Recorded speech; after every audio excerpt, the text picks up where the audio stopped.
Hey guys, welcome back to the channel. Here we break down complex laws into simple terms and explore legal facts. So, आज का हमारा topic है live in relationship. तो आज के इस पूरे वीडियो में हम लोग जानेंगे कि लिव इन रिलेशनशिप क्या होता है, ये कैसा रिलेशन है, क्या लिव इन रिलेशनशिप इंडिया में लीगल है या इलीगल है, और क्या अगर दो कपल लिव इन रिलेशन में रहते हुए पकड़े जाते हैं तो क्या पुलिस उन्हें अरेस्ट कर सकती है, क्या उन पर कोई केस बन सकता है या नहीं। ये सारे टॉपिक को आज के इस वीडियो में हम लोग डिस्कस करते हैं। So let's go and start the video.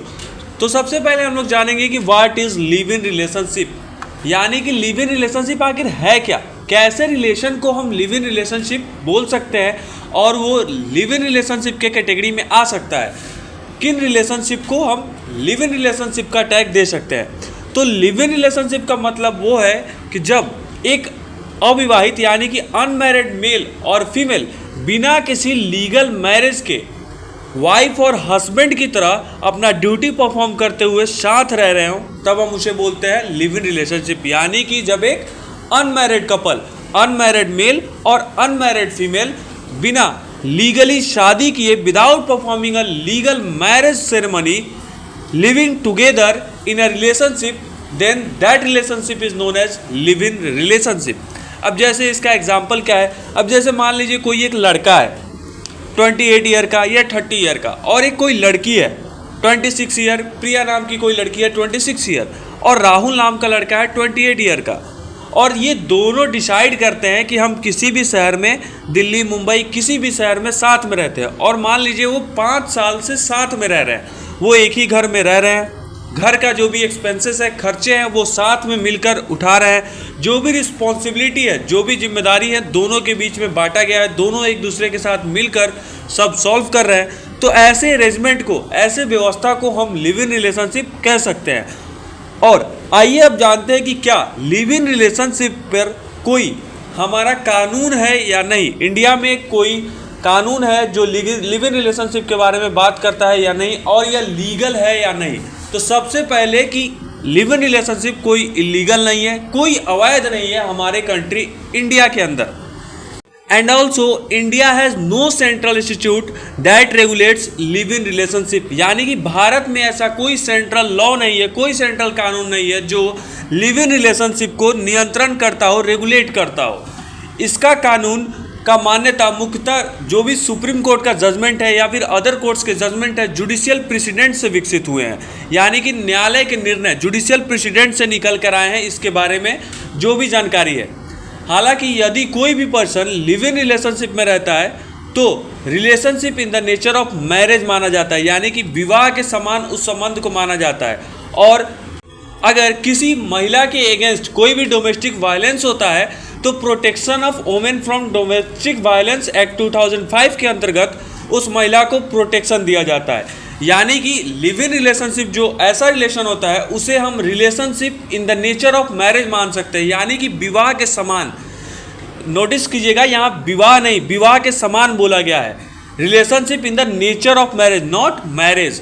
और साथ ही अगर किसी भी महिला को लिव इन रिलेशनशिप के अंदर डोमेस्टिक वायलेंस का सामना करना पड़ता है तो protection of women from domestic violence act 2005 के अंतर्गत उसे प्रोटेक्शन दिया गया है।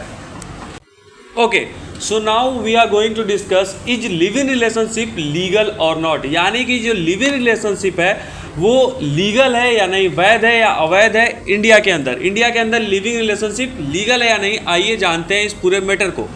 तो सबसे पहले कि live in relationship is legal in India, यानी कि हमारे भारत में लीगल रिलेशनशिप लीगल है, वैध है। और अगर हम लॉ से देखें और ये देखें कि दोनों कानूनी रूप से लीगल तरीके से कब कॉम्पिटेंट हैं लिव इन रिलेशन में रहने के लिए, तो उसके लिए फीमेल का जो एज है वो 18 प्लस होना चाहिए और मेल का एज 21 प्लस होना चाहिए। दोनों में एज का डिफरेंस है, याद रखिएगा, फीमेल का एज 18 प्लस और मेल का एज 21 प्लस होना चाहिए लिव इन रिलेशनशिप के लिए। और साथ ही दोनों पार्टनर मानसिक रूप से स्वस्थ होने चाहिए, यानी कि मेंटली कॉम्पिटेंट होने चाहिए, और लिविंग टुगेदर वॉलंटरली, यानी कि दोनों अपनी स्वेच्छा से साथ रह रहे हों, कोई ज़बरदस्ती ना हो, इनवॉलंटरली ना हो, दोनों वॉलंटरली अपनी इच्छा से साथ रह रहे हों और दोनों मानसिक रूप से स्वस्थ हों। एज में है फीमेल का एज 18 प्लस होना चाहिए और मेल का एज 21 प्लस होना चाहिए। साथ ही हमारे कंट्री इंडिया में लिव इन रिलेशनशिप के लिए कोई ऐसा विशेष कानून नहीं है जो लिव इन रिलेशनशिप को स्पष्ट रूप से लीगल और इलीगल घोषित करता हो, लेकिन honourable supreme court of India ने विभिन्न और साथ साथ काफ़ी हाई कोर्ट्स ने अनेक जजमेंट में स्पष्ट किया है कि लिव इन रिलेशनशिप कोई अपराध नहीं है, कोई क्राइम नहीं है, क्रिमिनल ऑफेंस नहीं है। और यह इंडियन कॉन्स्टिट्यूशन के आर्टिकल 21 के अंतर्गत, आर्टिकल 21 जो हमें प्रोवाइड करती है right to life and personal liberty, इसके द्वारा यह प्रोटेक्टेड है लिव इन रिलेशनशिप। साथ ही यह कोई क्रिमिनल ऑफेंस नहीं है, ऐसा कोई विशेष कानून नहीं है, लेकिन सुप्रीम कोर्ट और साथ ही विभिन्न हाई कोर्ट्स ने ऐसा कहा है। Okay, so now we will discuss the cases that discuss about live in relationship. तो पहला हमारा केस है Badri Prasad versus deputy director of consolidation 1978। इस केस का फैक्ट ये था कि इसमें एक कपल 50 सालों से साथ में रह रहे थे, 50 साल तक साथ में रहते हैं। और अब इशू क्या है इस मैटर में, तो whether their relationship should be presumed valid, यानी कि क्या इतने समय तक साथ रहने वाला जो रिलेशन है इसको हम लोग वैलिड मान सकते हैं, वैध मान सकते हैं। तो इस पर जजमेंट क्या आया, सुप्रीम कोर्ट ने क्या कहा, आइए जानते हैं। तो सुप्रीम कोर्ट ने कहा कि यदि कोई भी मेल और फीमेल काफ़ी लॉन्ग टर्म तक साथ रहते हैं तो लॉ यह मान के चलता है, कोर्ट यह प्रिज्यूम करके चलता है कि उनका जो भी रिलेशनशिप है वह लीगल है, यानी कि संबंध जो भी है वो वैध है, जब तक कि इसके विपरीत कोई प्रमाण ना हो, यानी कि जब तक उसके कॉन्ट्रेरी प्रूव ना किया जाए कि यह जो भी रिलेशनशिप है यह इलीगल नहीं है, तब तक कोर्ट यह प्रिज्यूम करके चलती है कि जो रिलेशनशिप है वह लीगल है, वैलिड है। Okay, so now the next case is Lata Singh versus state of Uttar Pradesh 2006। तो इस केस का क्या फैक्ट था, आइए जानते हैं। तो फैक्ट ये था कि एक एडल्ट वुमेन मैरिज करती है, इंटरकास्ट मैरिज यानी कि अंतर जातीय विवाह, अपने कास्ट से आउटसाइड जाके शादी करती है और वो उसके कारण उसे हरासमेंट फेस करना पड़ता है, उस शादी में उसे उत्पीड़न का सामना करना पड़ता है, हरासमेंट फेस करना पड़ता है।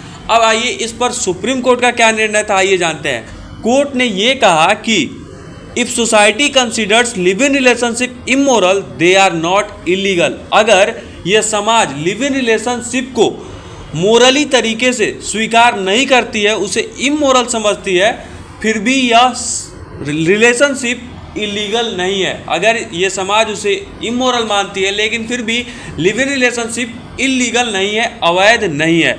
इसका इम्पोर्टेंस क्या रहा, इस केस का इम्पोर्टेंस ये रहा कि adults are free to choose whom they live with, यानी कि जब सुप्रीम कोर्ट ने ऐसा कहा कि लिव इन रिलेशनशिप इलीगल नहीं है, तो अब जो भी एडल्ट पर्सन है वो अपनी पसंद के व्यक्ति के साथ रहने का अधिकार रखते हैं।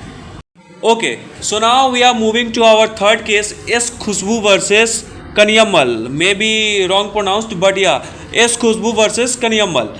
तो फैक्ट्स ये था केस का कि एक्टर एस खुशबू विवाह के पूर्व संबंध यानी कि लिव इन रिलेशनशिप के समर्थन में सार्वजनिक बयान दिया जाता है इनके द्वारा, एस खुशबू के द्वारा, जो कि एक्ट्रेस थी, अभिनेत्री थी, इनके द्वारा सार्वजनिक बयान दिया जाता है लिव इन रिलेशनशिप के बारे में और प्री मैरिटल सेक्स के बारे में।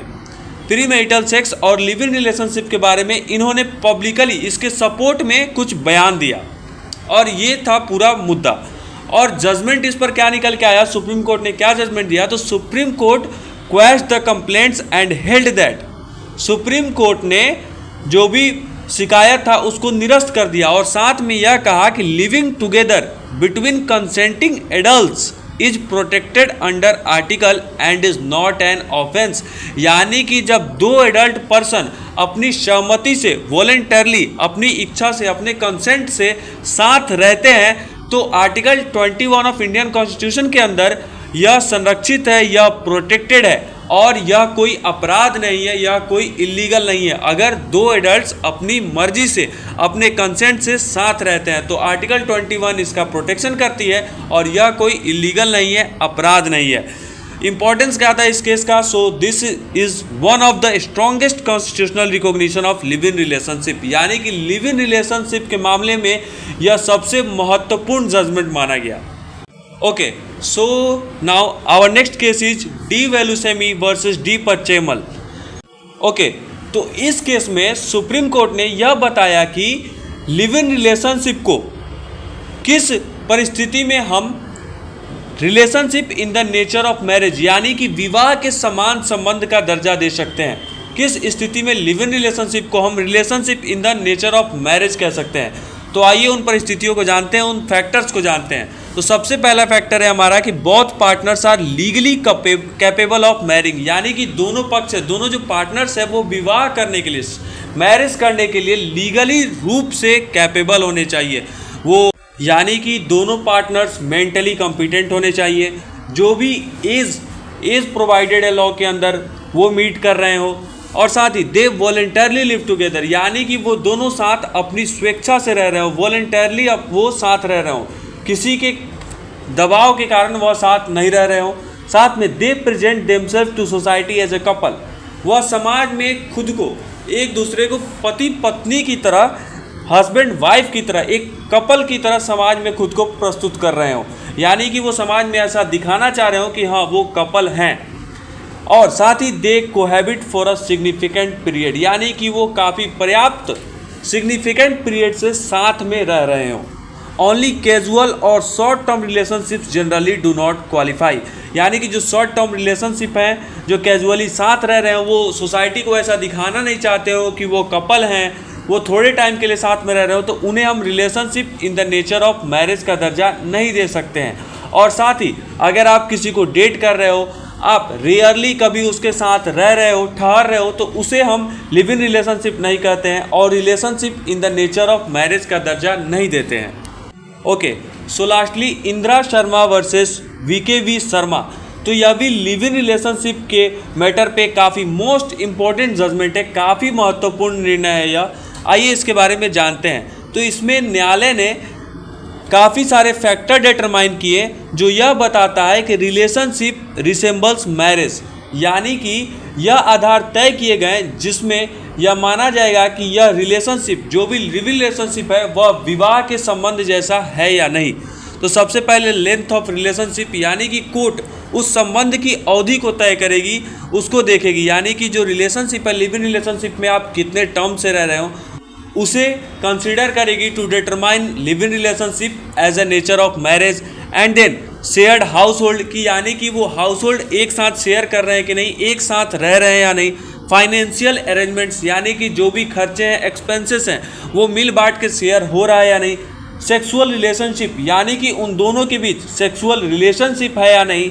चिल्ड्रेन है या नहीं, उनके लिव इन रिलेशनशिप के बीच कोई बच्चा है या नहीं। सोशल रिकॉग्निशन, यानी कि सामाजिक मान्यता है कि नहीं, वो सोसाइटी में खुद को एज अ कपल शो कर रहे हैं या नहीं। और साथ ही डोमेस्टिक रेस्पॉन्सिबिलिटीज, यानी कि जो घर परिवार की रेस्पॉन्सिबिलिटी है उसे निभा रहे हैं नहीं, या सिर्फ रेयरली कभी साथ में रह रहे हैं, दोनों के बीच कोई सामाजिक मान्यता नहीं है, वो खुद को कपल की तरह शो नहीं करना चाहते हैं, रेयरली ही वो हाउस होल्ड शेयर कर रहे हैं। लेंथ ऑफ रिलेशनशिप भी अगर काफ़ी कम है, दोनों के बीच सेक्सुअल रिलेशनशिप रेयरली है या नहीं है, चिल्ड्रेन नहीं है, तो ऐसे अवस्था में कम चांसेस है कि हम इसे लिव इन रिलेशनशिप के अंदर कंसिडर करेंगे। साथ ही कोर्ट ने यह भी क्लैरिफाई किया कि हर, यानी कि प्रत्येक एवरी रिलेशनशिप को हम लीगल प्रोटेक्शन नहीं देंगे, यानी कि सिर्फ ये कह देने मात्र से कि हमारा जो भी रिलेशनशिप है वो लिव इन रिलेशनशिप है, उसे लीगल प्रोटेक्शन नहीं मिल जाएगा। उसके लिए उसे सारे फैक्टर्स, सारे एसेंशियल्स को मीट करने पड़ेंगे। Okay, so now we are going to discuss rights of women in a live-in relationship. What if a woman is living in a live-in relationship and आगे चल के उसके साथ डोमेस्टिक वायलेंस होता है एंड ऑल, देन वो अपने rights को किस एक्ट के अंदर क्लेम करेगी। जैसे कि अगर कोई भी पर्सन्स कपल है, लीगली मैरिड है, शादीशुदा है, पति पत्नी है, तो अगर इस रिलेशनशिप के अंदर किसी महिला के साथ डोमेस्टिक वायलेंस होता है या कुछ भी होता है तो उसके लिए लॉ इनेक्टेड है। लेकिन अगर लिव इन रिलेशनशिप में किसी महिला के साथ डोमेस्टिक वायलेंस होता है या कुछ होता है तो उसके लिए क्या है, तो आइए देखते हैं। If the relationship qualifies as being in nature of marriage a women may have rights such as, यानी कि अगर रिलेशनशिप विवाह के समान यानी कि नेचर ऑफ मैरिज माना जाता है तो फीमेल के पास, वुमेन के पास काफ़ी सारे राइट्स हैं, जैसे कि प्रोटेक्शन अगेंस्ट डोमेस्टिक वायलेंस, अगर घरेलू हिंसा होता है, डोमेस्टिक वायलेंस होता है तो उसके लिए प्रोटेक्शन है। Residence rights in certain circumstances, कुछ परिस्थितियों में उन्हें रेसिडेंट यानी कि घर साझा करने का भी अधिकार है। साथ ही मॉनेटरी रिलीफ और मेंटेनेंस अंडर अप्लीकेबल लॉज, यानी कि उन्हें मेंटेनेंस भरण पोषण का अधिकार है। साथ ही मॉनेटरी रिलीफ आर्थिक सहायता का भी अधिकार है और प्रोटेक्शन फ्रॉम एब्यूज, शारीरिक और मानसिक उत्पीड़न से भी उन्हें प्रोटेक्शन है।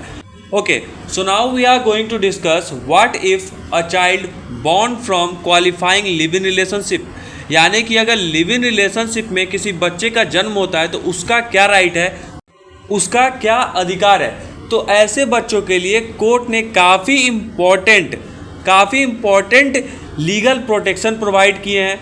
उन्हें लिजिटिमेट चाइल्ड माना जाता है, यानी कि वैध संतान माना जाता है, उन्हें इलिजिटिमेट चाइल्ड नहीं माना जाता है। और साथ ही उन्हें अपने पेरेंट्स का इनहेरिटेंस राइट मिलता है, माता पिता की प्रॉपर्टी में इनहेरिटेंस राइट भी है।